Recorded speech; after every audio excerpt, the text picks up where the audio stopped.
नमस्कार, आदाब, सत श्री अकाल, जय भीम, जोहार। मेरा नाम है नवीन कुमार।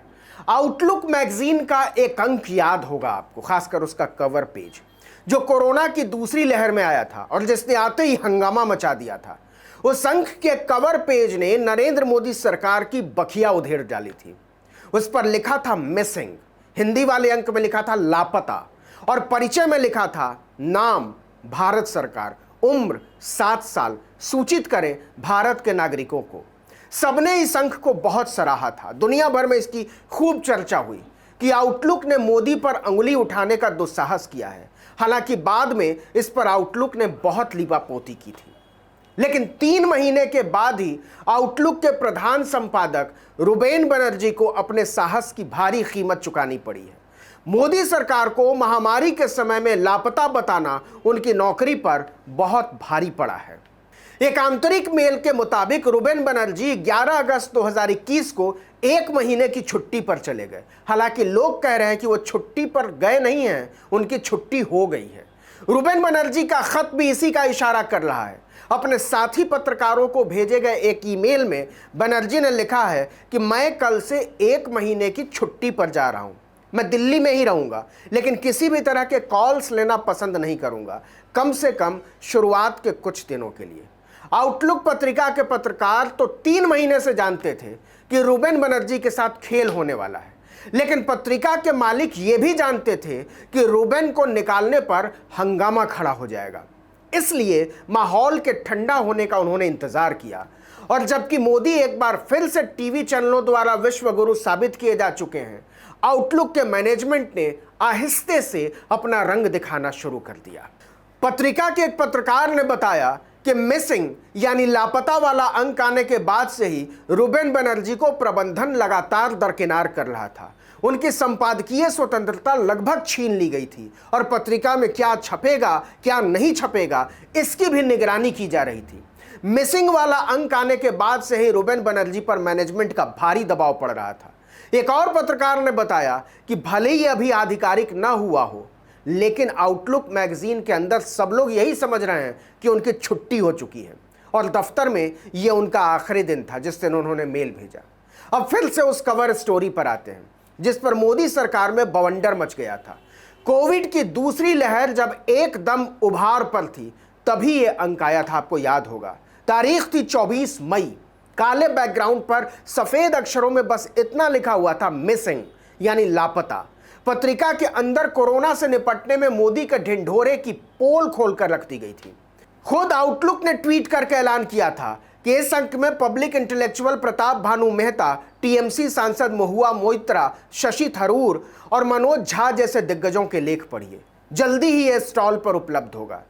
जैसे ही आउटलुक का यह अंक बाजार में आया, मोदी सरकार हिल गई। पता नहीं किसने किसको फोन किया और क्या कहा कि आउटलुक का वो अंक ही इंटरनेट से गायब हो गया। आउटलुक ने अपने सारे प्लेटफॉर्म से उस कवर पेज को हटा लिया। आउटलुक ने मिसिंग वाला कवर पेज हटाकर एक दूसरा कवर पेज ऑनलाइन एडिशन में लगाया, या कहिए उसे लगाना पड़ा। मैं दोनों दिखाता हूं आपको, जरा ठीक से समझिए। बाईं तरफ आउटलुक का ओरिजिनल अंक है, पहले वाला मिसिंग वाला, लापता वाला, वही बाजार में आया प्रिंट एडिशन में। इसके ऊपर छोटे छोटे अक्षरों में लेखकों के नाम है। दूसरी तरफ बदला हुआ कवर पेज है, इसमें से मिसिंग या लापता गायब है और जिन लोगों ने इसमें लेख लिखे हैं उनकी तस्वीरें और नाम छाप दिए गए हैं कवर पेज पर, लेकिन तारीख एक ही है। मिसिंग वाले पर भी 24 मई 2021 की तारीख है और बदले हुए अंक में भी 24 मई 2021 की ही तारीख है। मतलब आउटलुक ने एक ही पत्रिका के 2 कवर पेज छापे और दोनों आधिकारिक, ऑफिशियल। महुआ मोइत्रा ने बाकायदा इस पर चुटकी लेते हुए एक ट्वीट भी किया था कि सरकार से लताड़ के बाद आउटलुक ने कवर बदल दिया। अगर अपने रुख पर कायम नहीं रह सकते तो रहेजा ग्रुप पब्लिशिंग का धंधा छोड़ दो। तो ऐसा क्या हुआ कि आउटलुक को रातों रात अपना कवर पेज बदल देना पड़ा? फजीहत के बाद पत्रिका के मैनेजिंग एडिटर सुनील मेनन ने सफाई दी कि नया कवर पेज दरअसल एक ऑनलाइन प्रमोशन कैंपेन का हिस्सा है। लेकिन आउटलुक के अंदर के लोग बताते हैं कि ऐसा नहीं था। दरअसल मिसिंग यानी लापता वाले कवर पेज के बाद इसे वापस लेने का बहुत दबाव था और रहेजा ग्रुप इस दबाव को झेलने की या टालने की स्थिति में बिल्कुल नहीं था। आउटलुक के अंदर के पत्रकार बताते हैं कि प्रधान संपादक रुबेन बनर्जी को उसी समय कह दिया गया था कि यह स्टोरी नहीं की जानी चाहिए थी और यह कवर पेज भी नहीं जाना चाहिए था।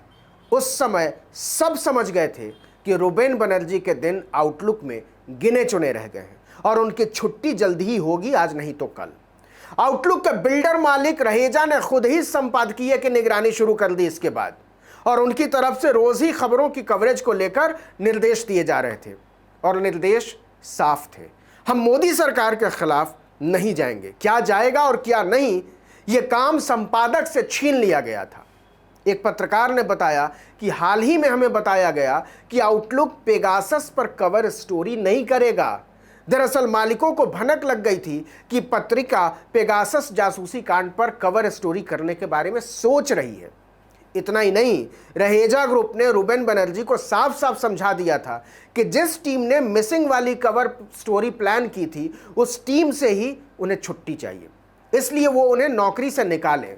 बहाना बनाया गया कि आउटलुक अब डिजिटल फॉर्मेट की तरफ तेजी से बढ़ेगा, लेकिन रुबेन बनर्जी ने छटनी में शामिल होने से इनकार कर दिया। वो जानते थे खेल क्या है। नतीजा, रुबेन बनर्जी की छुट्टी। यह कोई साधारण छुट्टी नहीं है, यह मोदी सरकार के खिलाफ लिखने की, बोलने की कीमत है। रहेजा ग्रुप पर रुबेन बनर्जी से मुक्ति पाने के दबाव का अंदाजा इसी से लगाइए कि मालिकों ने उनके काम से खुश होकर जून के महीने में ही उन्हें आउटलुक समूह के सभी प्रकाशनों और डिजिटल इकाइयों का प्रधान संपादक बनाया था, लेकिन वो उन्हें 3 महीने भी झेल नहीं सका। बनर्जी खांटी पत्रकार हैं और 3 साल पहले 2018 में ही आउटलुक आए थे। इसके पहले वो हिंदुस्तान टाइम्स के नेशनल अफेयर्स एडिटर थे।